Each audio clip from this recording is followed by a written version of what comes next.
ചില വാക്കുകൾ ചില ആളുകളിൽ ഉണ്ടാക്കുന്ന മുറിവ് വളരെ വലുതായിരിക്കും. അതുകൊണ്ട് തന്നെ നമ്മൾ ഒരാളോട് സംസാരിക്കുന്ന സമയത്ത് നമ്മൾ യൂസ് ചെയ്യുന്ന വേർഡ്സ്, നമ്മൾ യൂസ് ചെയ്യുന്ന ലാംഗ്വേജ്, നമ്മൾ പറയുന്ന സ്റ്റേറ്റ്മെന്റ്, ഇതിലൊക്കെ നമ്മൾ വളരെയധികം കെയർഫുൾ ആയിരിക്കുക.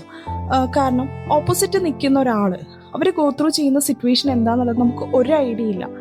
അപ്പോൾ ചിലപ്പോൾ അവരൊരു ഇമോഷണൽ ഔട്ട് ബേസ്റ്റിലൂടെയോ അല്ലെങ്കിൽ ഒരു മെന്റൽ ട്രോമയിലൂടെയൊക്കെ കടന്നു പോകുന്ന ഒരാളാണെന്നുണ്ടെങ്കിൽ ഈവൻ നമ്മളൊരു ജോക്ക് പറഞ്ഞാൽ പോലും അത് അവർക്കൊരു ജോക്കായിട്ട് അത് ഉൾക്കൊള്ളാൻ പറ്റണമെന്നില്ല.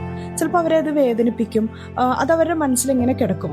കാരണം എന്താണെന്ന് വെച്ചാൽ നമ്മൾ ഏറ്റവും വേഴ്സ്റ്റ് ആയിട്ടുള്ള സിറ്റുവേഷനിലൂടെ നമ്മൾ കടന്നു പോകുമ്പോൾ നമ്മൾ എക്സ്പീരിയൻസ് ചെയ്യുന്ന കാര്യങ്ങൾ, അതിപ്പം നമുക്ക് സന്തോഷം തരുന്ന കാര്യമായാലും നമ്മളെ വേദനിപ്പിക്കുന്ന കാര്യമായാലും നമുക്കതൊരിക്കലും മറക്കാൻ പറ്റില്ല.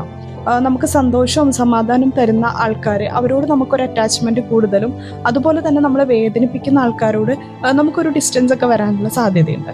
അപ്പോൾ നമ്മൾ ഒരാളോട് സംസാരിക്കുന്ന സമയത്ത് അത് ഏതൊരു സിറ്റുവേഷനിലൂടെ കടന്നു പോകുന്ന ഒരാൾക്കും ഉൾക്കൊള്ളാൻ പറ്റുന്ന കാര്യങ്ങളാണ് നമ്മൾ പറയുന്നത് എന്ന് ട്വൈസ് ഒന്ന് ചിന്തിച്ചിട്ട് മാത്രം നമ്മൾ സംസാരിക്കാൻ വേണ്ടിയിട്ട് ശ്രമിക്കും.